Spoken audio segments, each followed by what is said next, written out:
बिस्मिल्लाहिर्रहमानिर्रहीम अस्सलामुअलैकुम। मेरा नाम डॉक्टर मोहम्मद इमरान फ़खरी है, lecturer in chemistry, government degree science college Malir Saudabad. आज हम केमिस्ट्री फर्स्ट ईयर के चैप्टर 4 केमिकल बॉन्डिंग के बेसिक कॉन्सेप्ट्स के बारे में पढ़ेंगे। Contents of chapter number 4 in terms of learning. Type of chemical bond, और फिर इसके लिहाज से हम प्राइमरी बॉन्ड के बारे में पढ़ेंगे और सेकेंडरी बॉन्ड में के बारे में हम पढ़ते हैं। तो दो सेक्शंस हम बना लेंगे चैप्टर 4 के। पहले प्राइमरी बॉन्ड का सेक्शन हो जाएगा और दूसरा सेक्शन हमारे पास सेकेंडरी बॉन्ड का सेक्शन हो जाता है। चैप्टर नंबर 4 का जो तीसरा सेक्शन होगा वो थ्योरीज ऑफ बॉन्डिंग पर डिपेंड करता है। तो कंटेंट्स को हम 3 सेक्शंस में डिवाइड करेंगे। प्राइमरी बॉन्ड का सेक्शन बेसिकली डील करता है इलेक्ट्रोवैलेंट और आयनिक बॉन्ड की फॉर्मेशन से रिलेट को डील करेगा, कोवेलेंट बॉन्ड की फॉर्मेशन और उससे रिलेट जो है वो थ्योरीज को डील करेगा। कोऑर्डिनेट कोवेलेंट बॉन्ड और डेटिव कोवेलेंट बॉन्ड की थ्योरीज भी हम प्राइमरी बॉन्ड की फॉर्मेशन में पढ़ते हैं। साथ साथ बॉन्ड एनर्जी और एनर्जेटिक्स ऑफ बॉन्ड फॉर्मेशन भी शामिल हो जाते हैं जब हम प्राइमरी बॉन्ड्स को पढ़ते हैं। सेक्शन जो दूसरा है हमारे पास, सेक्शन सेकेंडरी बॉन्ड को रिलेट करता है। उसमें हम पढ़ते हैं हाइड्रोजन बॉन्ड के बारे में, आयनिक कैरेक्टर ऑफ कोवेलेंट बॉन्ड के बारे में और डायपोल मोमेंट के बारे में जो है वो हम पढ़ते हैं। हाइड्रोजन बॉन्डिंग को समझने के लिए आयनिक कैरेक्टर ऑफ कोवेलेंट बॉन्ड को समझना लाजमी हो जाएगा, फिर हम डायपोल मोमेंट के बारे में पढ़ते हैं। तीसरा जो सेक्शन है हमारे चैप्टर नंबर 4 में थ्योरीज ऑफ केमिकल बॉन्डिंग का, उसमें हम पढ़ते हैं sigma bonds and pi bonds के बारे में। सिग्मा बॉन्ड्स और पाई बॉन्ड्स को समझने के लिए वैलेंस बॉन्ड थ्योरी को समझना लाजमी हो जाता है। वैलेंस बॉन्ड थ्योरी के समझने के साथ साथ हम हाइब्रिडाइजेशन को भी समझते हैं। फिर हम पढ़ते हैं शेप ऑफ सिंपल मॉलिक्यूल्स के बारे में according to the valence shell electron pair repulsion theory. और फिर लास्ट में हमारे पास मॉलिक्यूलर ऑर्बिटल थ्योरी को हम डिस्कस करते हैं।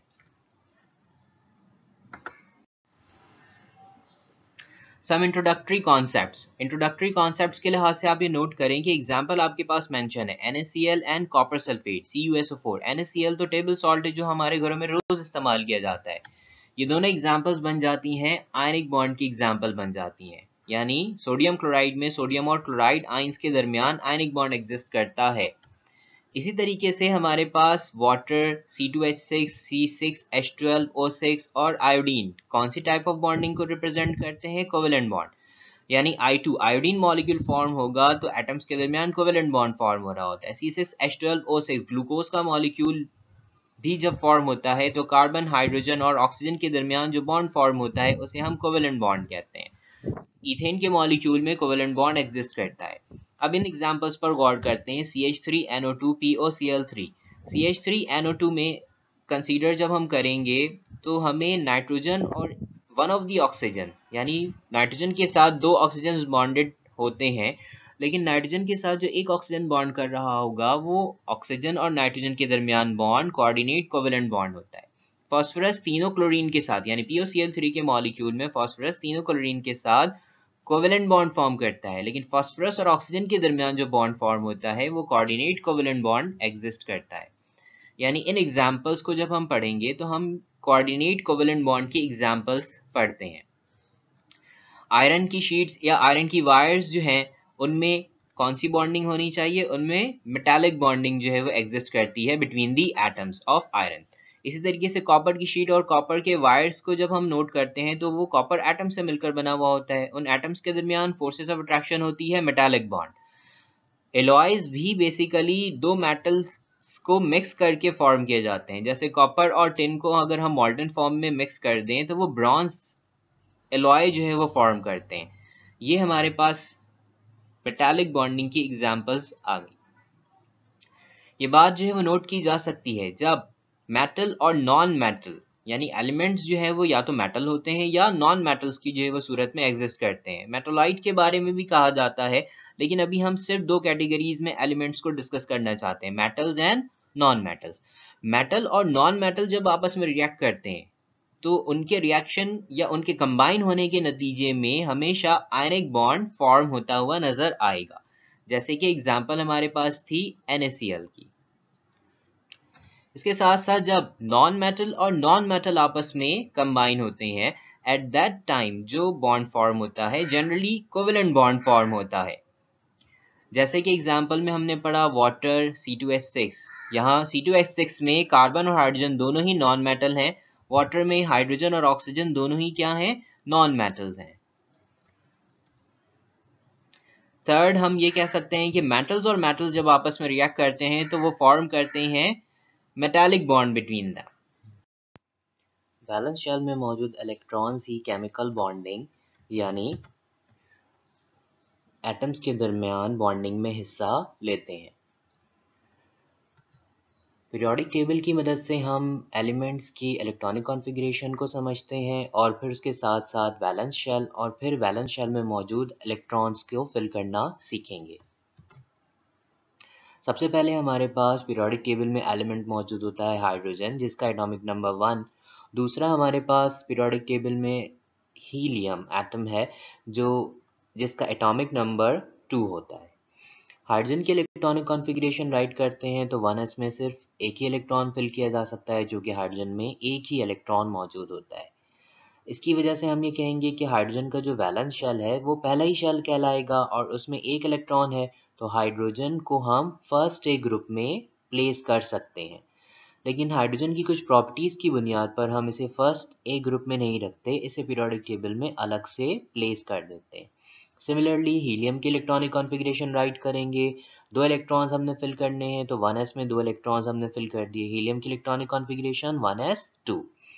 1s2 का मतलब हीलियम का वैलेंस शेल फर्स्ट शेल होना चाहिए और साथ साथ ये वाली बात भी हम नोट कर सकते हैं कि इसमें इलेक्ट्रॉन्स की तादाद इसके वैलेंस शेल में 2 ही है।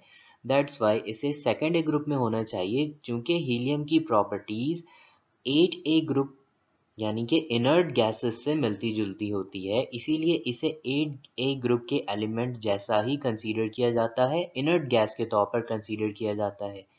लेकिन हम इसे भी हीलियम को भी 8a ग्रुप में प्लेस नहीं करते, इसे अलग से जो है वो हमने अपने पीरियोडिक टेबल में रखा है। अब हमारे पास जो नेक्स्ट एलिमेंट हमारे पास लिथियम, जिसका एटॉमिक नंबर 3। हाइड्रोजन का एटॉमिक नंबर 1, हीलियम का एटॉमिक नंबर 2 और लिथियम का एटॉमिक नंबर 3। अच्छा, लिथियम की इलेक्ट्रॉनिक कॉन्फ़िगरेशन राइट करने से पहले ये वाली बात हम नोट कर सकते हैं कि जो हमारे पास पीरियड नंबर 1 है, पीरियड नंबर 1 में हमारे पास सिर्फ और सिर्फ हाइड्रोजन और हीलियम मौजूद है, यानी 2 एलिमेंट्स मौजूद हैं और इन दोनों एलिमेंट्स के वैलेंस शेल कौन से हैं, पहले शेल इन दोनों एलिमेंट्स के वैलेंस शेल कहलाते हैं। और यकीनन हाइड्रोजन के वैलेंस शेल में 1 इलेक्ट्रॉन है और इसी तरीके से हीलियम के वैलेंस शेल में 2 इलेक्ट्रॉन्स मौजूद हैं।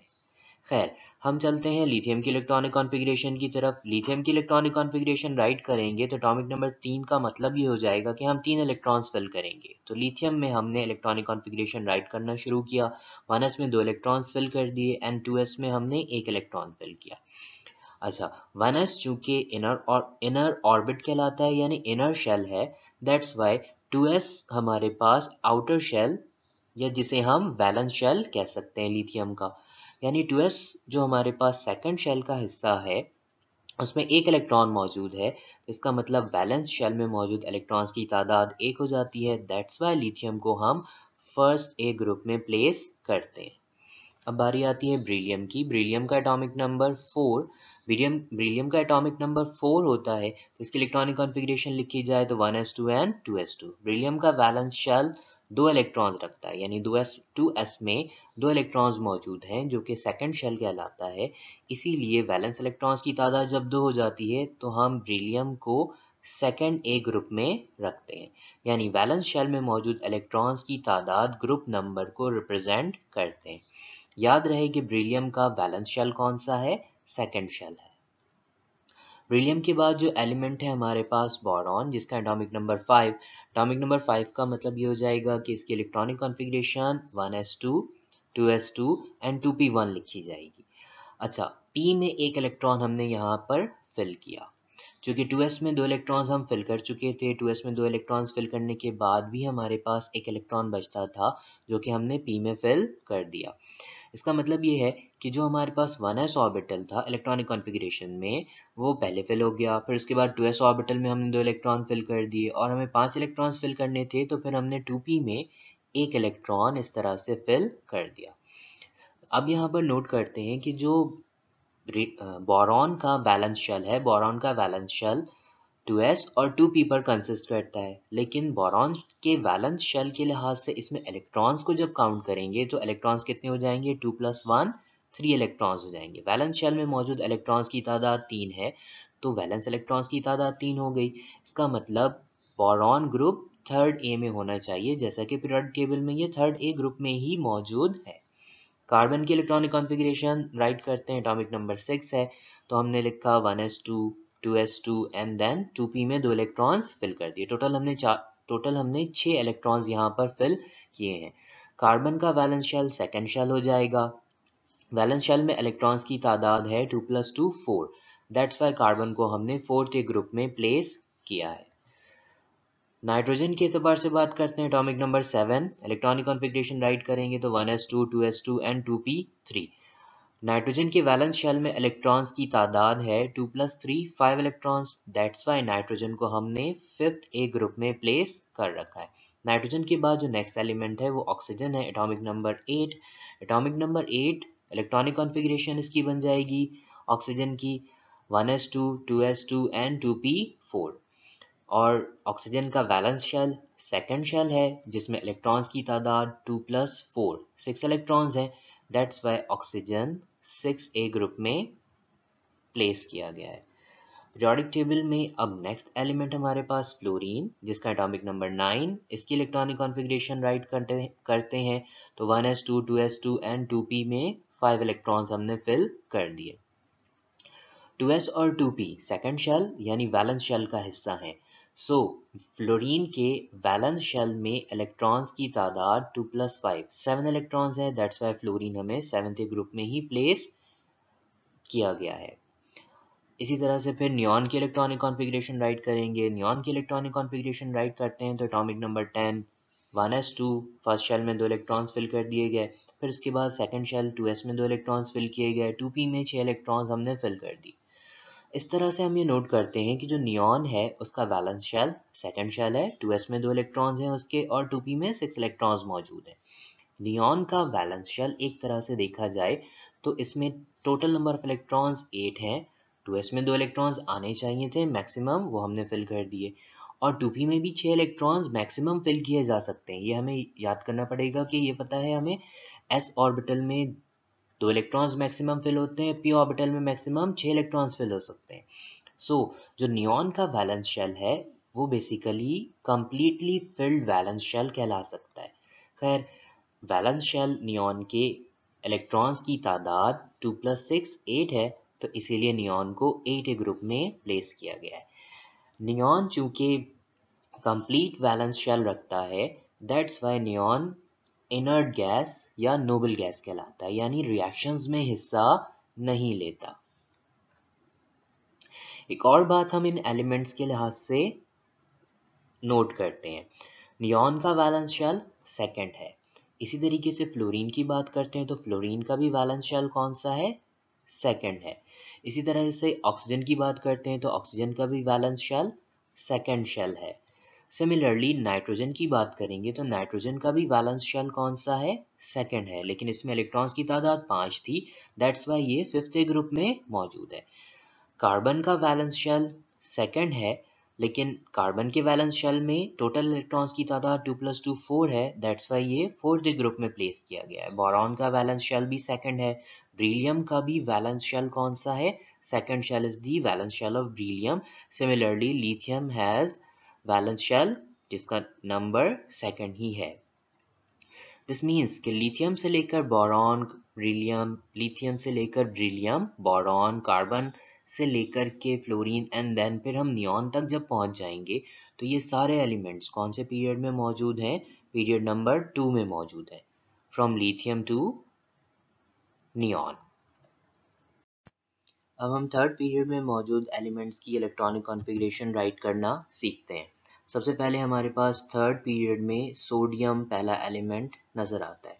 चूँकि नियॉन का एटॉमिक नंबर 10 था, 10 के बाद अगला एटॉमिक नंबर 11 होना चाहिए जो कि सोडियम का है। सोडियम के इलेक्ट्रॉन्स की तादाद 11 होती है। इसे जैसे ही हम फिल करेंगे 1s में 2 इलेक्ट्रॉन, 2s में 2 इलेक्ट्रॉन्स एंड 2p में 6 इलेक्ट्रॉन्स हमने फिल कर दी। 2p में जैसे ही हम 6 इलेक्ट्रॉन्स फिल करते हैं, यहाँ तक हमने 10 इलेक्ट्रॉन्स फिल कर दिए, तो जो हमारे पास सोडियम का 11वां इलेक्ट्रॉन है वो 3s में हम फिल करेंगे। 3s में एक इलेक्ट्रॉन्स का मकसद ये हो जाएगा, सोडियम का वैलेंस शेल अब थर्ड शेल हो गया और इसके वैलेंस शेल में इलेक्ट्रॉन्स की तादाद 1 है, तो सोडियम फर्स्ट ए ग्रुप में ही प्लेस किया गया है। अगला एलिमेंट हमारे पास मैग्नीशियम, जिसका एटॉमिक नंबर 12 के लिहाज से जब हम इलेक्ट्रॉनिक कॉन्फ़िगरेशन राइट करते चले जाएंगे, 1s में 2 इलेक्ट्रॉन्स, 2s में 2 इलेक्ट्रॉन्स फिल कर देंगे, 2p में 6 इलेक्ट्रॉन्स फिल कर दिए जाएंगे, 3s में हमने 2 इलेक्ट्रॉन्स फिल किए, तो मैग्नीशियम के 12 इलेक्ट्रॉन्स हम फिल कर चुके। मैग्नीशियम का वैलेंस शेल थर्ड शेल हो जाएगा, जो कि सिर्फ 3s ऑर्बिटल पर कंसिस्ट करता है, और चूंकि हमें पता है कि 3s और 3p दोनों ही ऑर्बिटल्स थर्ड शेल का हिस्सा हैं, लेकिन चूंकि इलेक्ट्रॉन्स हमने 3s में 2 इलेक्ट्रॉन्स फिल कर दिए और 12 इलेक्ट्रॉन्स यहाँ तक हम कम्प्लीटली फिल कर चुके हैं, तो हमें 3p ऑर्बिटल लिखने की ज़रूरत नहीं है। सो मैग्नीशियम का वैलेंस शेल सिर्फ और सिर्फ 2 इलेक्ट्रॉन्स रखता है, दैट्स वाई मैग्नीशियम को हमने सेकंड ए ग्रुप में प्लेस कर रखा है। एल्यूमिनियम की इलेक्ट्रॉनिक कॉन्फ़िगरेशन आप राइट करेंगे, और फिर जब आप एल्यूमिनियम की इलेक्ट्रॉनिक कॉन्फ़िगरेशन राइट करने के बाद उसके वैलेंस इलेक्ट्रॉन्स को नोट करेंगे, तो ये थर्ड ए ग्रुप में ही रखा जाना चाहिए। इसी तरीके से सिलिकॉन के बारे में जब आप इलेक्ट्रॉनिक कॉन्फ़िगरेशन राइट करोगे, तो आप यही कहोगे कि ये फोर्थ ए ग्रुप में ही होना चाहिए, क्योंकि इसके वैलेंस शेल में मौजूद इलेक्ट्रॉन्स की तादाद 4 आएगी। सिमिलरली अब हम फॉस्फोरस की इलेक्ट्रॉनिक कॉन्फ़िगरेशन यहाँ पर राइट करते हैं। फॉस्फोरस की इलेक्ट्रॉनिक कॉन्फ़िगरेशन राइट करेंगे, तो यहाँ पर 15 इसका एटॉमिक नंबर, इलेक्ट्रॉनिक कॉन्फ़िगरेशन लिखेंगे, तो 1s में 2 इलेक्ट्रॉन्स, 2s में 2 इलेक्ट्रॉन्स, 2p में 6 इलेक्ट्रॉन, इसी तरीके से 3s में 2 इलेक्ट्रॉन्स एंड देन 3p में 3 इलेक्ट्रॉन्स फिल किए जाएंगे। सो यहाँ तक हमने 15 इलेक्ट्रॉन्स फिल कर दिए। अब यहाँ पर फॉस्फोरस का जो वैलेंस शेल है वो 3s ऑर्बिटल और 3p ऑर्बिटल्स पर बेस्ड करता है, और टोटल इलेक्ट्रॉन्स की तादाद फॉस्फोरस के वैलेंस शेल में 2 + 3 5 है, दैट्स वाई फॉस्फोरस को हमने फिफ्थ ए ग्रुप में रखा है।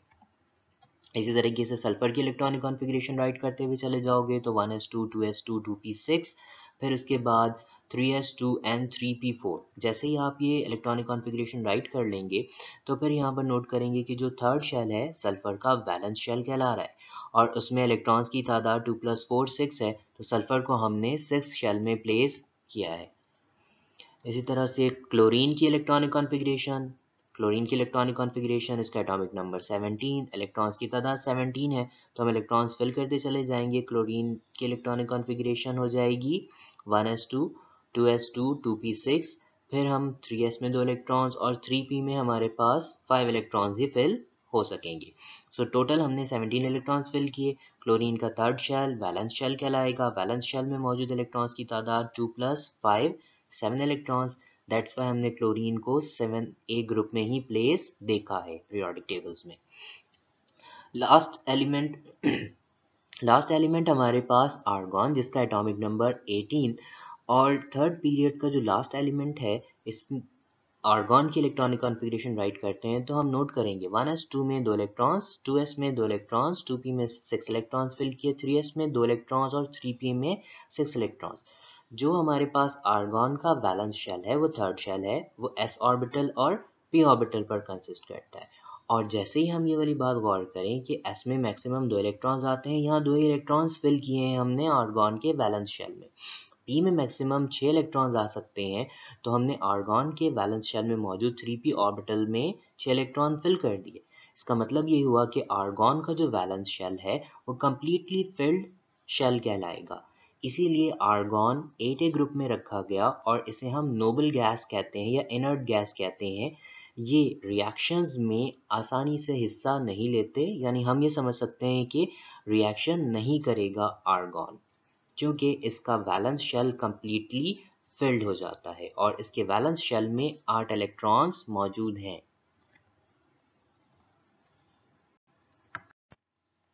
थर्ड पीरियड में मौजूद एलिमेंट्स को अगर हम नोट करते हैं, तो थर्ड पीरियड में सोडियम का वैलेंस शेल तीसरा है।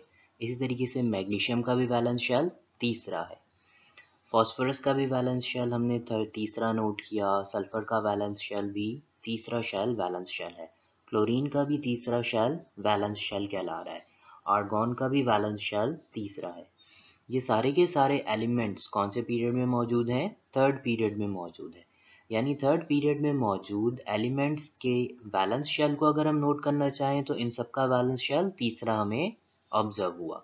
सिमिलरली पीरियड नंबर 2 के एलिमेंट्स का बैलेंस शेल हमने ऑब्जर्व किया है कि ये भी सेकंड है, क्योंकि लिथियम का बैलेंस शेल ऑब्जर्व किया जाए तो सेकंड, यानी जो पीरियड नंबर है वो बेसिकली एलिमेंट के वैलेंस शेल का नंबर ही कहलाया जा सकता है। सिमिलरली यहाँ पर नियॉन और फ्लोरीन और नियॉन की भी इलेक्ट्रॉनिक कॉन्फ़िगरेशन में नोट करें तो इनके भी वैलेंस शेल कौन से हैं? सेकंड, यानी जो सेकंड पीरियड में मौजूद एलिमेंट्स हैं वो वैलेंस शेल कौन सा रखते हैं? दूसरा वैलेंस शेल, उनका वैलेंस शेल का नंबर दूसरा होता है। सिमिलरली पीरियड नंबर 1 में मौजूद एलिमेंट जैसे हाइड्रोजन और हीलियम के लिहाज से हम बात करते हैं तो इनके वैलेंस शेल पहले थे, यानी जो पीरियड नंबर है वो एलिमेंट्स के वैलेंस शेल को रिप्रेजेंट करता है। और एक और बात हम यहाँ पर नोट करते हैं कि जब हम इलेक्ट्रॉनिक कॉन्फ़िगरेशन राइट करते जा रहे थे तो लास्ट इलेक्ट्रॉन अगर हमने s ऑर्बिटल में फिल किया तो हमने ग्रुप A का जो है वो इजाफा किया, यानी फर्स्ट ए ग्रुप। ब्रिलियम में हमने जब इलेक्ट्रॉन फिल किया तो ब्रिलियम में इलेक्ट्रॉन फिल करते हुए हमने लास्ट इलेक्ट्रॉन्स s ऑर्बिटल में फिल किए, तो हमने ब्रिलियम के लिहाज से सेकंड ए ग्रुप जो है वो हमने इसे कहा है ए ग्रुप। इसी तरीके से बोरॉन के एतबार से बात करते हैं तो बोरॉन में हमने लास्ट इलेक्ट्रॉन्स p में फिल किए। जैसे ही हम लास्ट इलेक्ट्रॉन्स p में फिल करते हैं तब भी ग्रुप क्या रहता है? ए ग्रुप रहता है। और हमने थर्ड ए ग्रुप क्यों लिखा है बोरॉन के लिए? क्योंकि इसके वैलेंस शेल में इलेक्ट्रॉन्स की तादाद 2 + 1 3 है। लास्ट इलेक्ट्रॉन p ऑर्बिटल में गया, दैट्स वाई बोरॉन को थर्ड ए ग्रुप में रखा गया।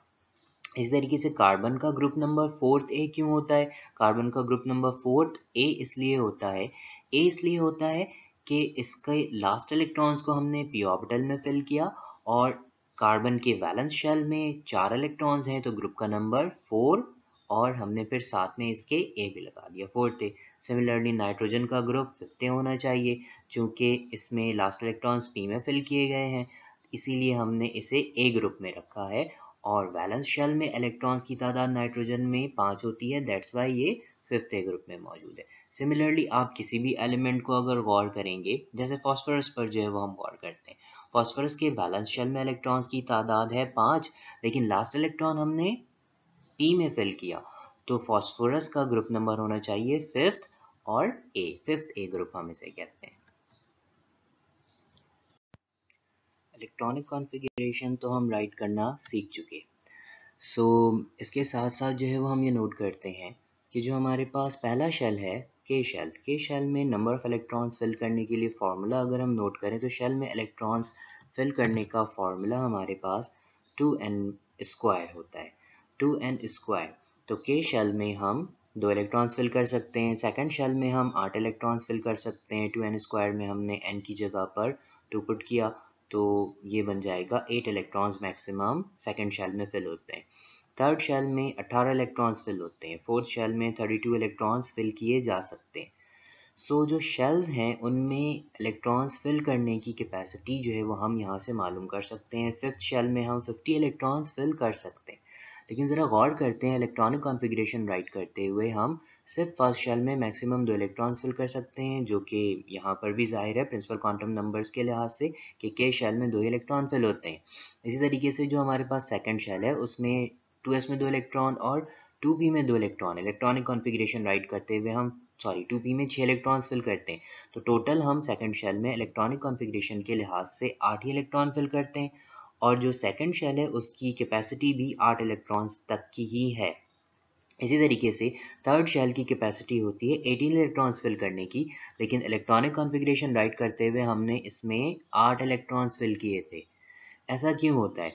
क्योंकि जो थर्ड शेल का d ऑर्बिटल है वो फोर्थ शेल का हिस्सा बन जाता है। इसी तरीके से हम ये नोट करते हैं कि 4s जो हमारे पास 4s 3d 4p ऑर्बिटल है ये फोर्थ शेल कंसीडर किया जाएगा और इसमें हम 4s में 2 इलेक्ट्रॉन्स, 3d में 10 इलेक्ट्रॉन्स और 4p में जब 6 इलेक्ट्रॉन्स फिल करेंगे तो टोटल हम इसमें 18 इलेक्ट्रॉन्स ही फिल कर सकते हैं, जो कि फोर्थ शेल है। लेकिन अगर हम quantum numbers principal quantum numbers के लिहाज से बात करें तो फोर्थ शेल में 32 इलेक्ट्रॉन्स फिल किए जा सकते हैं मैक्सिमम, यानी फोर्थ शेल में 32 इलेक्ट्रॉन्स फिल किए जा सकते हैं। सो इस डिफरेंस को हम जो है वो नोट करते चले जा रहे हैं। वो डिफरेंस कहलाता है शेल नंबर और पीरियड नंबर, यानी पीरियड में मौजूद जो एलिमेंट्स हैं उनकी तादाद ही इलेक्ट्रॉनिक कॉन्फ़िगरेशन को राइट करने में हेल्प करती है। किस तरह से? हमारे पास फर्स्ट पीरियड में मौजूद एलिमेंट्स की तादाद 2 होती है और उनका वैलेंस शेल k शेल होता है। इसी तरीके से जो हमारे सेकंड पीरियड में मौजूद एलिमेंट्स की तादाद है वो 8 होती है और उनका वैलेंस शेल सेकंड यानी कि l शेल होता है। हमारे पीरियड नंबर 3 में एलिमेंट्स की तादाद भी 8 है। ये आप अपने पीरियोडिक टेबल में नोट कर सकते हैं जो आपकी फर्स्ट ईयर की बुक में मौजूद है फर्स्ट पेजेस पर, यानी कि जब आप अपनी बुक खोलते हो फर्स्ट पेजेस में आपके पास पीरियोडिक टेबल मौजूद है।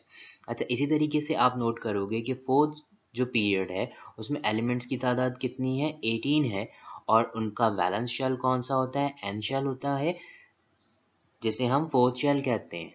तो यहाँ पर गौर करें कि जो फोर्थ शेल है वो मैक्सिमम 18 इलेक्ट्रॉन्स तक के लिए ही राइट किया जा सकता है। फिफ्थ शेल भी मैक्सिमम इलेक्ट्रॉनिक कॉन्फ़िगरेशन में 18 इलेक्ट्रॉन्स तक के लिए ही राइट किया जा सकता है। दैट्स वाई जो फिफ्थ पीरियड है उसमें एलिमेंट्स की तादाद 18 है और उनका वैलेंस शेल कौन सा कहलाता है? ओ शेल, यानी कि फिफ्थ शेल कहलाता है। ये थे कुछ हमारे पास पीरियोडिक टेबल से related facts. Periodic table of the elements के बारे में हम ये पढ़ेंगे कि उनके group numbers basically valence electrons in the valence shell को रिप्रेजेंट करते हैं, और साथ साथ ये भी जानेंगे कि ग्रुप ए के एलिमेंट्स कौन कौन से हैं। हमने ये प्रीवियस डिस्कशन से नोट किया है कि there are 8 groups, 1A group, second A से लेकर third, fourth A, fifth A, sixth A, seventh A और 8A ग्रुप्स होते हैं। लेकिन यहाँ लिखा हुआ है ग्रुप बी एलिमेंट्स भी हमारे पीरियोडिक टेबल में मौजूद हैं। चलें हमारे पीरियोडिक टेबल को हम नोट करते हैं तो कुछ बातें यहाँ पर हम डिस्कस करते चले जाते हैं। सबसे पहले हमारे पास first A group. First A group basically कहलाते हैं alkali metals. First A group में मौजूद लिथियम, सोडियम और पोटेशियम, इन सबके वैलेंस शेल में मौजूद इलेक्ट्रॉन्स की तादाद 1 होनी चाहिए, जो कि इनके ग्रुप नंबर से रिप्रेजेंट किया जा सकता है। सिमिलरली जो सेकेंड ए ग्रुप है उसे हम कहते हैं alkaline earth metals. Alkaline earth metals basically beryllium, magnesium और कैल्शियम कहलाते हैं और इन सब के वैलेंस शेल में इलेक्ट्रॉन्स की तादाद 2 है। और ये भी हम नोट करते हैं कि ये सब ग्रुप ए में रखे जाते हैं। इसी तरह से थर्ड ए ग्रुप में बोरॉन, एल्यूमिनियम और गैलियम मौजूद है और इनकी ग्रुप नंबर ही इनके वैलेंस शेल में मौजूद इलेक्ट्रॉन्स की तादाद को रिप्रेजेंट करता है, यानी बोरॉन, एल्यूमिनियम और गैलियम के वैलेंस शेल में 3 इलेक्ट्रॉन्स मौजूद होते हैं। इसी तरीके से फोर्थ ए ग्रुप में मौजूद कार्बन, सिलिकॉन और जर्मेनियम, यानी जो हमारे पास फोर्थ ए ग्रुप में मौजूद कार्बन, सिलिकॉन और जर्मेनियम है, इनके वैलेंस शेल के इलेक्ट्रॉन्स की तादाद 4 होनी चाहिए। अच्छा, कार्बन के लिहाज से हम फोर्थ ए ग्रुप को कार्बन फैमिली भी कहते हैं। इसी तरीके से बोरॉन जो कि थर्ड ए ग्रुप का सबसे ऊपर मतलब ही कि प्लेस किया गया है, दैट्स वाई इसे हम बोरॉन फैमिली कहते हैं। अब चले हम फिफ्थ ए ग्रुप को पर गौर करते हैं। फिफ्थ ए ग्रुप में हमारे पास नाइट्रोजन, फास्फोरस, आर्सेनिक मौजूद है और हम इलेक्ट्रॉनिक कॉन्फ़िगरेशन जब इनकी राइट कर रहे थे तो हमने ये नोट किया था कि नाइट्रोजन, फास्फोरस की इलेक्ट्रॉनिक कॉन्फ़िगरेशन में इनके वैलेंस शेल में इलेक्ट्रॉन्स की तादाद 5th आती है। दैट्स वाई ये 5th ए ग्रुप में मौजूद है। अच्छा, सिमिलरली 6th ए ग्रुप का मकसद ये हो जाएगा कि जो हमारे पास ऑक्सीजन है इसके वैलेंस शेल में भी 6 इलेक्ट्रॉन्स होने चाहिए। सल्फर भी 6th ए ग्रुप में है तो इसके वैलेंस शेल में भी 6 इलेक्ट्रॉन्स होने चाहिए। सिलीनियम भी 6th ए ग्रुप में मौजूद है तो इसके वैलेंस शेल में भी 6 इलेक्ट्रॉन्स होते हैं। 6th ए ग्रुप ऑक्सीजन फैमिली कहलाती है और 5th ए ग्रुप को हम नाइट्रोजन फैमिली कहते हैं। खैर, इसी तरह से हम 7th ए ग्रुप की एतबार से बात करेंगे तो ये हैलोजेंस कहलाते हैं। हैलोजेंस से तो हम सारे फेमिलियर हैं, जिनमें फ्लोरीन, क्लोरीन, ब्रोमीन और लास्ट में अगर हम पीरियोडिक टेबल हमारे पास कंप्लीट वाला हो तो उसमें हम देख सकते हैं कि भाई आयोडीन भी यहाँ पर मौजूद होता है और एस्टेटीन भी होता है। खैर, 7th ए ग्रुप के एलिमेंट्स के एतबार से बात की जाए तो सब 7th ग्रुप के एलिमेंट सब के सब अपने वैलेंस शेल में 7 इलेक्ट्रॉन्स रखते हैं। इसी तरह से 8A ग्रुप को हम कहते हैं noble gases, inert gases. Helium भी नोबल गैसेस का ही हिस्सा कंसीडर किया जाता है अपनी केमिकल प्रॉपर्टीज की बुनियाद पर, चूंकि ये रिएक्शंस में हिस्सा नहीं लेता। इसी तरीके से 8A ग्रुप में मौजूद noble gases neon, argon, krypton भी रिएक्शंस में हिस्सा नहीं लेते। और ये वाली बात हम समझ सकते हैं कि 8A ग्रुप में मौजूद नियॉन की इलेक्ट्रॉनिक कॉन्फ़िगरेशन राइट करते हुए इसका वैलेंस शेल कम्प्लीटली फिल्ड होता है। आर्गॉन के भी इलेक्ट्रॉनिक कॉन्फ़िगरेशन राइट करते हुए हमने ये नोट किया था कि इसका भी वैलेंस शेल कम्प्लीटली फिल्ड होता है। सेम फॉर क्रिप्टॉन भी हम ये नोट कर सकते हैं।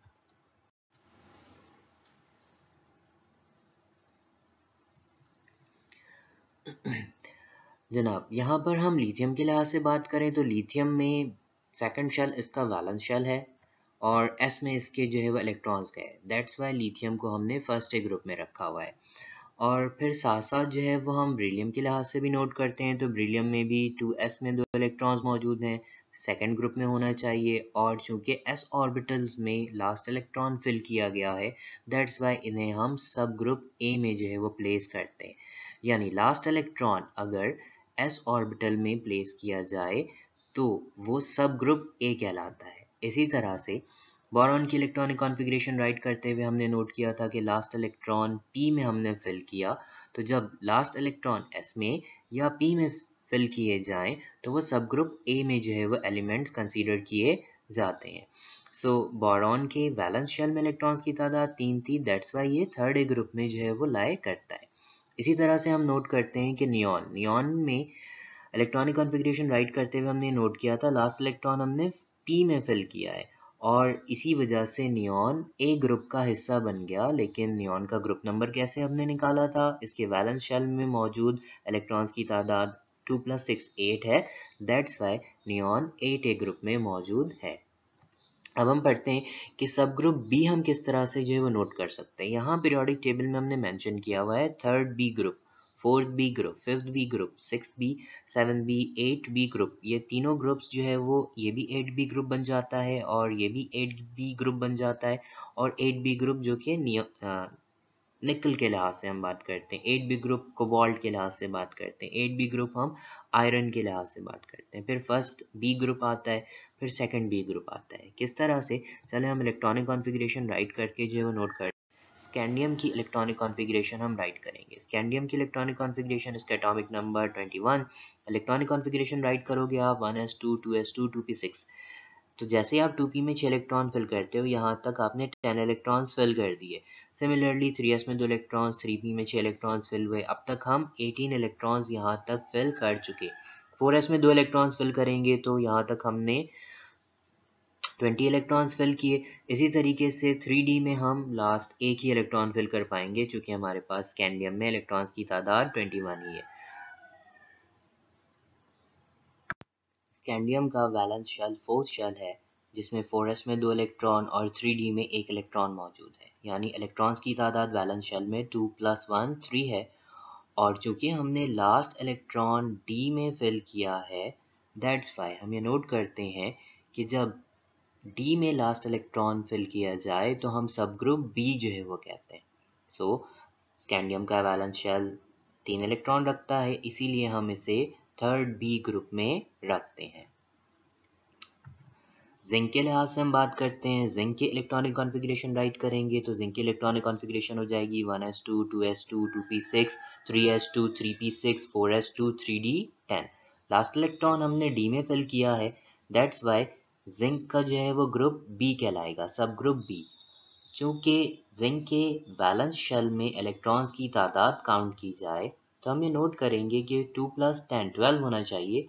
लेकिन ये बात और की जा सकती है, ये बात नोट कर लें कि 3d में जैसे ही 10 इलेक्ट्रॉन्स फिल हो जाते हैं हम उसे वैलेंस शेल में कंसीडर नहीं करेंगे। तो अब जिंक में वैलेंस शेल, जिंक का जो वैलेंस शेल है उसके इलेक्ट्रॉन्स की तादाद हो जाएगी 2। दैट्स वाई जिंक को हम सेकंड बी ग्रुप में प्लेस करते हैं। इसी तरह से आप बाकी एलिमेंट्स की भी इलेक्ट्रॉनिक कॉन्फ़िगरेशन राइट करके नोट कर सकते हैं कि चाहे वो टाइटेनियम हो, इनके लास्ट इलेक्ट्रॉन्स d ऑर्बिटल्स में ही फिल होते चले जाएंगे और नंबर ऑफ इलेक्ट्रॉन्स को जैसे ही आप काउंट करते हो तो आप उनके ग्रुप नंबर 8b ग्रुप या मैंगनीज के लिए ग्रुप नंबर 7b ग्रुप जो है वो ऑब्टेन करते चले जाओगे। और ये वाली बात याद रखिएगा कि जैसे ही d में 10 इलेक्ट्रॉन्स हो जाएं उसके इलेक्ट्रॉन्स हम वैलेंस इलेक्ट्रॉन्स के तौर पर काउंट नहीं करेंगे। केमिकल बॉन्ड, हम ये समझते हैं कि केमिकल बॉन्ड्स किस तरह से फॉर्म होते हैं। जब एटम इलेक्ट्रॉन गेन करें, लॉस करें या शेयर करें with each other, so atom electron gain, loss या शेयर करें their valence electrons to obtain stability and will go to the lower energy state। तो इस तरीके से एटम्स जो है वो क्या होते हैं, लोअर एनर्जी स्टेट में चले जाते हैं। अब लोअर एनर्जी स्टेट में किस तरह से जाते हैं ये हम डिस्कस करते हैं। सबसे पहले तो ये नोट कर लेते हैं व्हेन एटम बाय शेयरिंग और लॉसिंग देयर इलेक्ट्रॉन्स और gaining of electron combines with each other to complete their outer most orbit, यानी उन्हें अपने वैलेंस शेल को कम्प्लीटली फिल्ड करना है। आउटर मोस्ट शेल जो है वो उनका कम्प्लीटली फिल्ड हो जाएगा तो तमाम एटम्स जो है वो क्या होते हैं, लोअर एनर्जी स्टेट पर चले जाते हैं।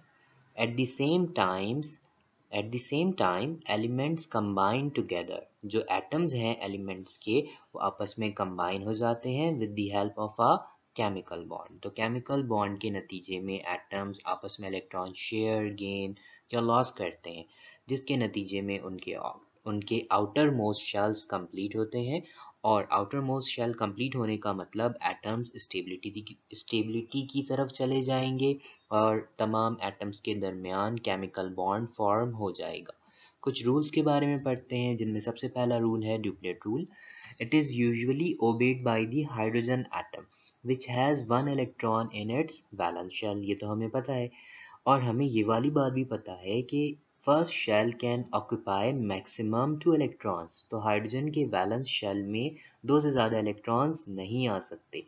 तो हाइड्रोजन बाय गेनिंग और sharing of 1 electron from other atoms क्या करता है, अपना ड्यूप्लेट कंप्लीट कर लेता है। और हाइड्रोजन जैसे ही कंप्लीट करता है अपना ड्यूप्लेट ये स्टेबिलिटी गेन कर लेगा। सेम ऑक्टेट रूल के बारे में भी हम यही कह सकते हैं कि ऐसे एलिमेंट्स जिनके वैलेंस शेल जो है वो 8 इलेक्ट्रॉन्स रखते हैं लेकिन उनके वैलेंस शेल में 8 से इलेक्ट्रॉन्स कम हो तो वो एटम्स क्या करेंगे, तो उन एटम्स के लिहाज से बात करते हैं व्हेन एटम बाय गेनिंग और शेयरिंग 1 और मोर electrons from other atoms whether they are from same element or different element to have 8 electron in its valence shell is known as octet rule। और atom जैसे ही octet rule यानी अपने valence shell में 8 electrons रखेगा तो stability gain कर लेगा और वो एटम ऑक्टेट रूल को फॉलो कर रहा होगा। दो एलिमेंट्स का जो है वो हम जिक्र यहाँ पर करेंगे। पहला एलिमेंट है हमारे पास नाइट्रोजन। नाइट्रोजन के लिहाज से बात की जाए तो नाइट्रोजन का एटॉमिक नंबर 7 है और आप ये अपनी बुक में मौजूद पीरियोडिक टेबल से नोट कर सकते हैं। इसी तरह से नोट करें कि 1s में 2 इलेक्ट्रॉन्स हमने फिल कर दिया, एटॉमिक नंबर 7 के लिहाज से 7 इलेक्ट्रॉन्स फिल करने। 2s में 2 इलेक्ट्रॉन्स हमने फिल किया, अब तक हम 4 इलेक्ट्रॉन्स फिल कर चुके हैं। 2p में 3 इलेक्ट्रॉन्स आएंगे तो हमने 7 इलेक्ट्रॉन्स टोटल फिल कर दिए। 2s and 2p is the valence shell of nitrogen, यानी second is the valence shell of nitrogen which has 2 + 3 5 electrons. इसी तरीके से अगला एलिमेंट हमारे पास हम नोट करते हैं कार्बन। कार्बन का एटॉमिक नंबर 6 होता है। वैलेंस इलेक्ट्रॉन्स को काउंट करते हैं तो सबसे पहले इलेक्ट्रॉनिक कॉन्फ़िगरेशन राइट कर लेते हैं। कार्बन की इलेक्ट्रॉनिक कॉन्फ़िगरेशन के मुताबिक 1s में 2 इलेक्ट्रॉन, 2s में 2 इलेक्ट्रॉन और 2p में 2 इलेक्ट्रॉन, तो 6 इलेक्ट्रॉन्स हमने फिल कर दिए। सेकंड शेल जो है वो कार्बन का वैलेंस शेल हो जाएगा और इसमें इलेक्ट्रॉन्स की तादाद 2 + 2 4। नाइट्रोजन को अगर नोट करो तो नाइट्रोजन के वैलेंस शेल में इलेक्ट्रॉन्स की तादाद है 5 और कार्बन के वैलेंस शेल में इलेक्ट्रॉन्स की तादाद है 4।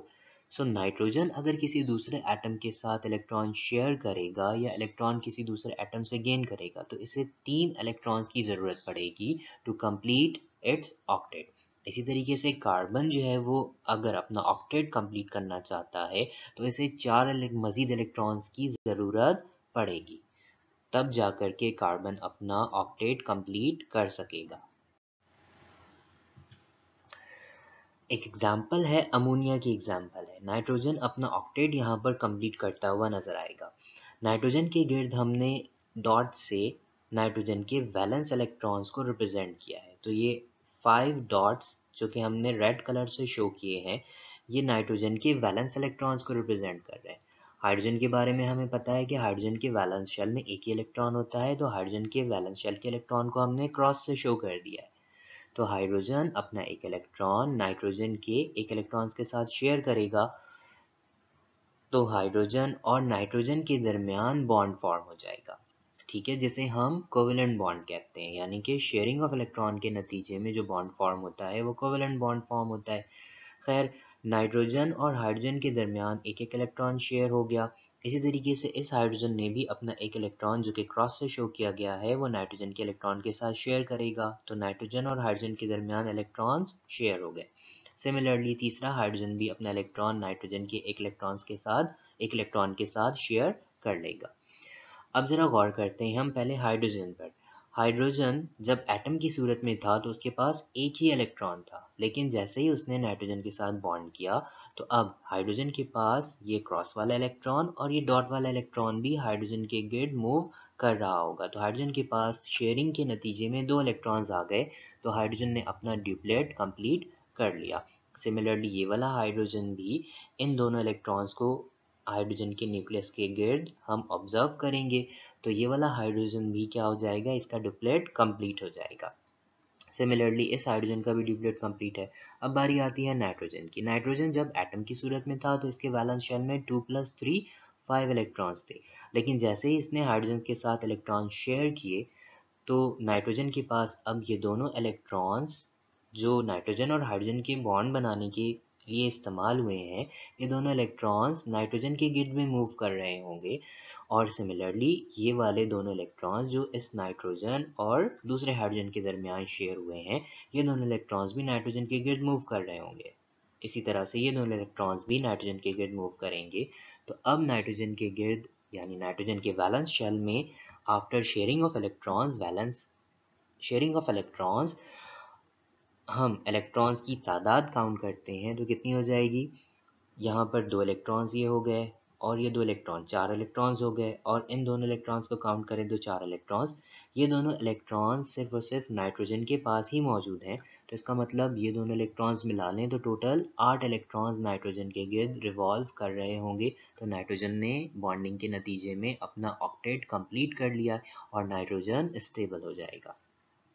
अब हम एक और एग्जांपल जो है वो पढ़ते हैं, CH4 यानी मीथेन। जो प्रीवियस एग्जांपल थी वो NH3 यानी अमोनिया का मॉलिक्यूल हमने डिस्कस किया। इसी तरह से नोट करें कि कार्बन की इलेक्ट्रॉनिक कॉन्फ़िगरेशन के मुताबिक कार्बन के वैलेंस शेल में 4 इलेक्ट्रॉन्स थे, तो हमने उन्हें ब्लू डॉट से शो कर दिया है। तो कार्बन के इलेक्ट्रॉन्स हमने डॉट से शो किया, 4 इलेक्ट्रॉन्स शो किए। हाइड्रोजन अपना एक इलेक्ट्रॉन के साथ कार्बन के साथ जो है वो बॉन्ड कर जाएगा। फिर दूसरा हाइड्रोजन भी अपना एक इलेक्ट्रॉन कार्बन के साथ शेयर करेगा और कार्बन और हाइड्रोजन के दरमियान बॉन्ड फॉर्म हो जाएगा। सिमिलरली फिर तीसरा हाइड्रोजन भी जिसका इलेक्ट्रॉन हमने क्रॉस से शो किया है वो कार्बन के साथ इलेक्ट्रॉन शेयर करेगा, तो हाइड्रोजन और कार्बन के दरमियान बॉन्ड फॉर्म हो जाएगा। चौथा हाइड्रोजन भी कार्बन के साथ अपना इलेक्ट्रॉन शेयर कर रहा है, तो हाइड्रोजन और कार्बन के दरमियान बॉन्ड फॉर्म हो जाएगा। अब ज़रा हम इस वाले दोनों इलेक्ट्रॉन्स को गौर करते हैं जो कि कार्बन और हाइड्रोजन के दरमियान है। तो ये दोनों इलेक्ट्रॉन्स हाइड्रोजन के गिर्द भी मूव कर रहे होंगे और यही दोनों इलेक्ट्रॉन्स कार्बन के गिर्द भी मूव कर रहे होंगे। तो हम ये कह सकते हैं कि ये दोनों इलेक्ट्रॉन्स जो कि हाइड्रोजन की न्यूक्लियस से भी अट्रैक्ट हो रहे हैं और ये दोनों इलेक्ट्रॉन्स कार्बन के न्यूक्लियस से भी अट्रैक्ट हो रहे हैं। That's why these are known to be as bond pair of electrons.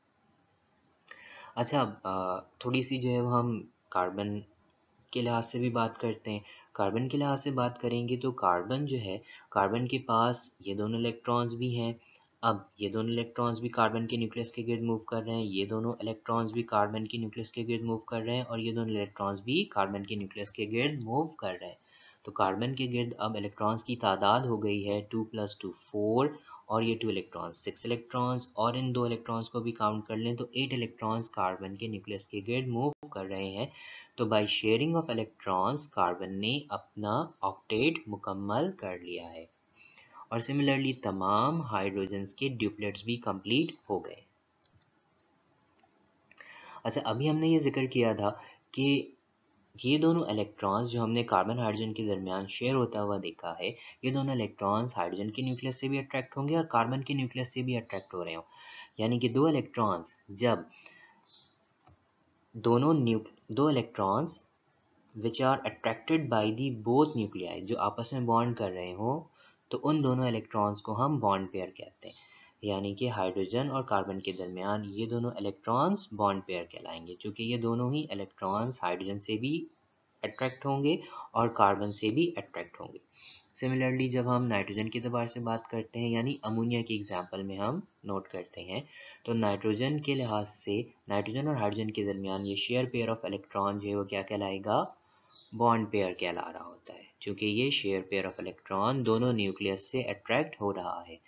Hydrogen के न्यूक्लियस से भी अट्रैक्ट हो रहा है और नाइट्रोजन के न्यूक्लियस से भी अट्रैक्ट हो रहा है। सिमिलरली ये वाले दोनों इलेक्ट्रॉन्स भी बॉन्ड पेयर कहलाएंगे और ये वाले दोनों इलेक्ट्रॉन्स भी बॉन्ड पेयर कहलाएंगे। लेकिन ये दोनों इलेक्ट्रॉन जो सिर्फ नाइट्रोजन के न्यूक्लियस से ही अट्रैक्ट हो रहे हैं, इन दोनों इलेक्ट्रॉन्स को हम क्या कहते हैं, लोन पेयर कहते हैं। Lone pair which are attracted by one nucleus. जैसा कि हमने यहाँ नाइट्रोजन के इन दोनों इलेक्ट्रॉन्स को नोट किया, ये लोन पेयर्स कहलाते हैं। एटम्स जब अपना ऑक्टेट और ड्यूप्लेट कंप्लीट करते हैं तो वो स्टेबल हो जाते हैं और स्टेबल होने के नतीजे में उनकी एनर्जी लोअर भी हो जाएगी। खैर, अब हम ये नोट करते हैं कि सेकंड पीरियड के एलिमेंट्स ही जनरली ओबे करते हैं ऑक्टेट रूल। ऑक्टेट रूल के अलावा एक और जो है वो हम रूल पढ़ते हैं, that is known to be as hypervalency. तो हाइपरवैलेंसी क्या होती है ये भी हमने पढ़ना है। हाइपरवैलेंसी को हम एक्सटेंडेड ऑक्टेट भी कहते हैं। सो हाइपरवैलेंसी को भी हम समझेंगे। सबसे पहले हम ये नोट करते हैं कि जो सेकंड पीरियड के एलिमेंट्स हैं उनका वैलेंस शेल सेकंड होता है। जैसे कि अमोनिया की एग्जांपल में नाइट्रोजन ने अपना ऑक्टेट कंप्लीट किया, तो सेकंड शेल में मैक्सिमम 8 इलेक्ट्रॉन्स आ सकते हैं। दैट्स वाई जो सेकंड पीरियड के एलिमेंट्स हैं वो अपना ऑक्टेट कंप्लीट करना प्रेफर करते हैं और बाय शेयरिंग ऑफ इलेक्ट्रॉन्स। इसी तरीके से कार्बन भी इलेक्ट्रॉन्स शेयर कर रहा था CH4 मीथेन की एग्जांपल में, और कार्बन ने अपना ऑक्टेट कंप्लीट कर लिया था। साथ साथ हम एक और रूल जो है वो पढ़ते हैं, to achieve the inert gas electronic configuration atom tries to achieve the inert gas electronic configuration. अच्छा, कब और किस तरह से? व्हेन एटम बाय शेयरिंग और लूजिंग और गेनिंग ऑफ इलेक्ट्रॉन, चाहे वो एक इलेक्ट्रॉन लॉस करे, शेयर करे या गेन करे, या एक से ज़्यादा इलेक्ट्रॉन्स, तो एटम क्या करता है? Atom achieves the nearest noble gas electronic configuration. जैसे ही एटम अचीव कर लेता है nearest noble gas electronic configuration, it gains the stability. एक एग्जांपल हमारे पास जो है वो हम नोट करते हैं, जो कि यहाँ पर हमने डायग्राम की सूरत में ड्रॉ किया है। यहाँ हमने लिथियम आयन का जो है वो जिक्र किया और F negative ion fluoride ion का जो है वो जिक्र किया। तो सबसे पहले हम नोट करते हैं फ्लोरीन की इलेक्ट्रॉनिक कॉन्फ़िगरेशन। फ्लोरीन की इलेक्ट्रॉनिक कॉन्फ़िगरेशन नोट करें। फ्लोरीन का एटॉमिक नंबर 9 होता है। इसकी इलेक्ट्रॉनिक कॉन्फ़िगरेशन लिखोगे तो 1s में 2 इलेक्ट्रॉन, 2s में 2 इलेक्ट्रॉन और 2p में 5 इलेक्ट्रॉन।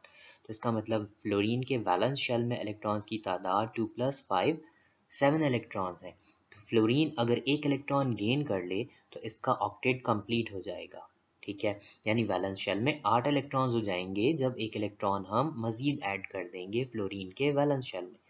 लिथियम के लिहाज से हम बात करते हैं तो लिथियम के फर्स्ट शेल में 2 इलेक्ट्रॉन्स हैं और फिर इसके बाद 1s में 2 इलेक्ट्रॉन्स फिल कर दिए। सेकंड शेल यानी 2s में सिर्फ एक इलेक्ट्रॉन है।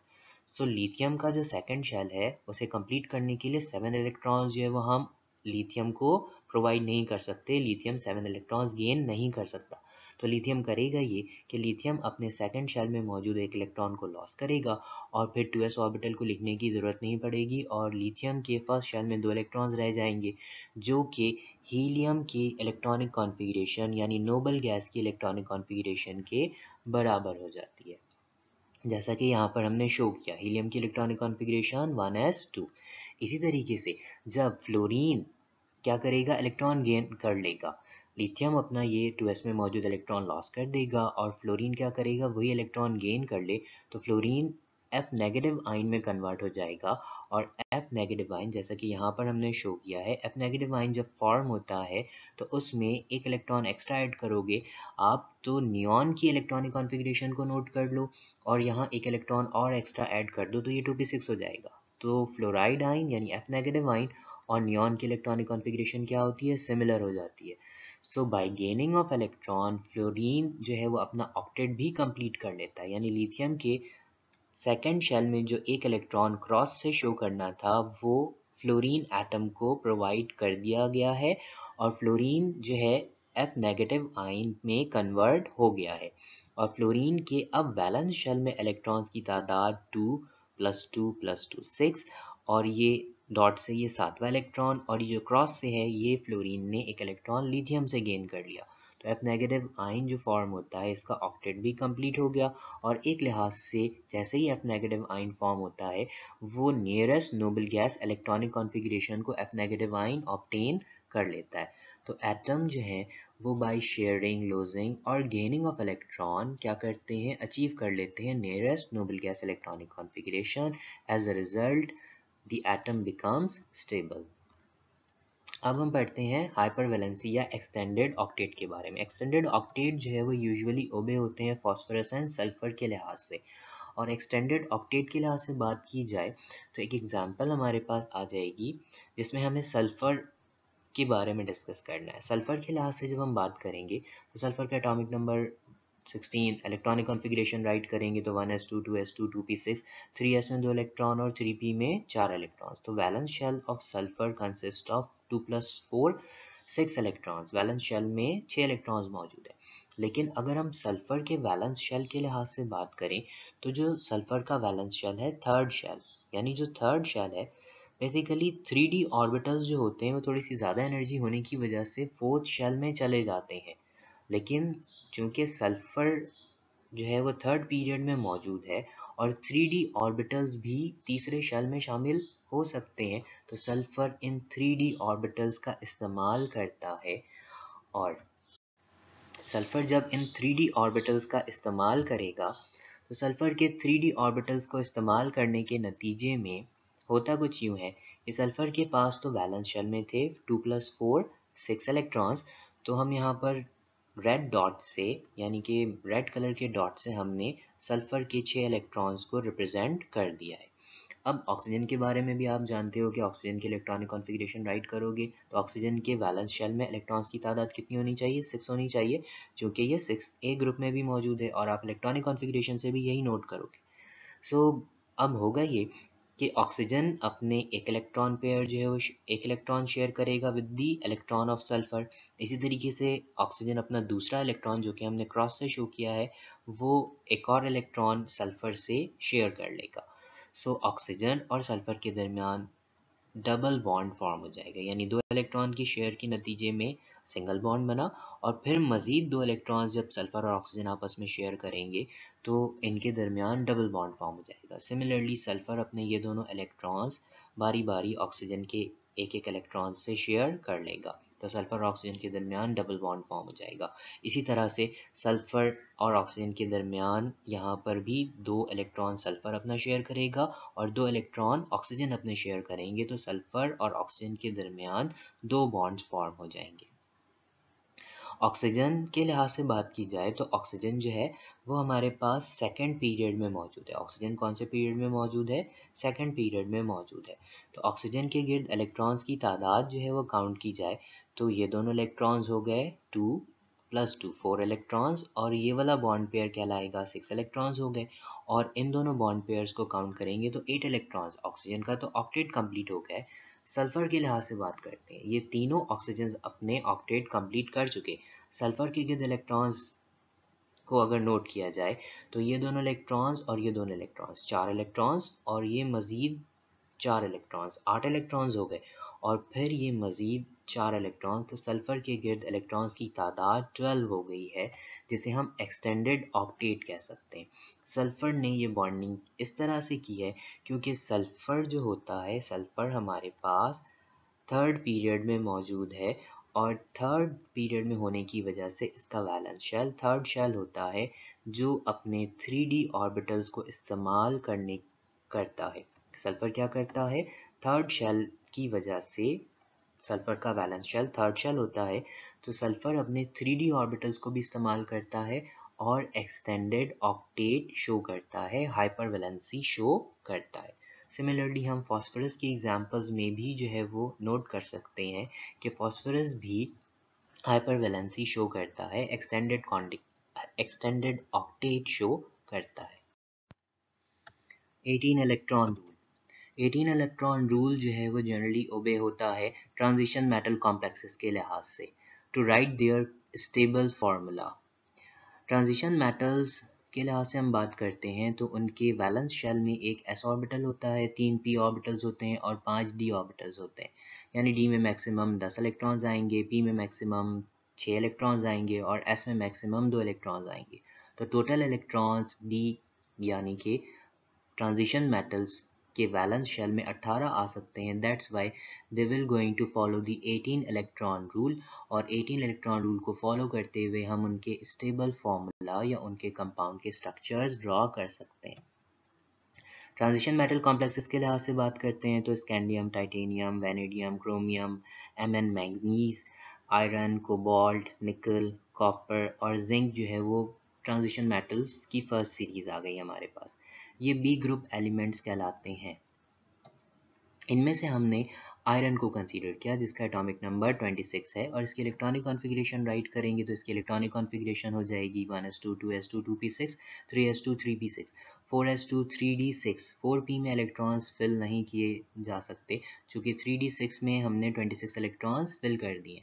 अभी भी डी में मज़ीद 4 इलेक्ट्रॉन्स हम फिल कर सकते हैं। अच्छा, आयरन जो है वो क्या करेगा, मज़ीद 4 इलेक्ट्रॉन शेयर कर सकता है या गेन कर सकता है। तो इसका मकसद ये है कि डी के 4 इलेक्ट्रॉन्स और पी में 6 इलेक्ट्रॉन्स मज़ीद जो है वो आयरन क्या कर सकता है, गेन कर सकता है। दैट्स वाई आयरन जो है मज़ीद 10 इलेक्ट्रॉन्स गेन करेगा। तो पहले से मौजूद आयरन में इलेक्ट्रॉन्स की तादाद 8 है, 10 इलेक्ट्रॉन्स गेन करेगा तो आयरन के बैलेंस शेल में 18 इलेक्ट्रॉन्स हो जाएंगे, और आयरन जैसे ही 18 इलेक्ट्रॉन्स अपने बैलेंस शेल में अकोमोडेट करता है जो कि इसका फोर्थ शेल है, तो ये 18 इलेक्ट्रॉन रूल को फॉलो करता है। सबसे पहले हम ये समझते हैं कि मेटल के ट्रांजिशन मेटल के कॉम्प्लेक्सेस क्या होते हैं। कॉम्प्लेक्सेस और सिंपल कंपाउंड्स की सूरत में जो है वो आप इसे समझ लीजिए कि complexes are formed when ligand bond with the metal atom और मेटल आइंस। अच्छा, इसी तरह से जो लिगेंड्स होते हैं, ligands have the tendency to donate pair of electrons. Pair of electrons का मतलब 2 इलेक्ट्रॉन्स। इसी तरह से जब ligand pair of electron donate करेगा तो मेटल एटम या मेटल आइन क्या करते हैं, पेयर ऑफ इलेक्ट्रॉन एक्सेप्ट करते हैं। एक atom pair of electron donate कर रहा हो और दूसरा एटम या आइन पेयर ऑफ इलेक्ट्रॉन गेन कर रहा हो, तो इस तरह की बॉन्डिंग कोऑर्डिनेट कोवैलेंट बॉन्डिंग कहलाती है। अच्छा, एक एग्जांपल में जो है वो हमने नोट करना ये है कि आयरन के गिर्द एक कार्बन मोनोऑक्साइड जो कि लिगेंड के तौर पर एक्ट कर रहा है, इसने एक पेयर ऑफ इलेक्ट्रॉन डोनेट कर दिया। इसी तरीके से कार्बन मोनोऑक्साइड के तकरीबन 5 मॉलिक्यूल जो है वो आयरन को 5 पेयर ऑफ इलेक्ट्रॉन्स डोनेट करेंगे। 5 पेयर ऑफ इलेक्ट्रॉन्स जब डोनेट करते हैं तो total number of electrons iron को मिलेंगे 10 इलेक्ट्रॉन्स, और जैसे ही आयरन को 10 इलेक्ट्रॉन्स मिलते हैं तो 10 इलेक्ट्रॉन्स के नतीजे में आयरन के पास पहले से मौजूद थे 8 इलेक्ट्रॉन्स। 10 इलेक्ट्रॉन्स कार्बन मोनोऑक्साइड ने 5 पेयर ऑफ इलेक्ट्रॉन्स डोनेट करते हुए प्रोवाइड कर दिया, तो आयरन अपना 18 इलेक्ट्रॉन कंप्लीट कर लेगा इन इट्स वैलेंस शेल और 18 इलेक्ट्रॉन रूल को फॉलो कर रहा होगा। आयरन के लिहाज से 4s ऑर्बिटल s सब शेल जो है वो एक ही ऑर्बिटल होता है, तो एक ऑर्बिटल हमने शो किया। जो 5 d सब शेल में मौजूद ऑर्बिटल्स होंगे उसे 3dx 3dyz 3dzx और 3dx2y2 3dz2 से हम रिप्रेजेंट करते हैं। तो एक d ऑर्बिटल, ये दूसरा d ऑर्बिटल, ये तीसरा d ऑर्बिटल, ये चौथा d ऑर्बिटल, और इस तरह से ये पांचवा d ऑर्बिटल हमने शो किया।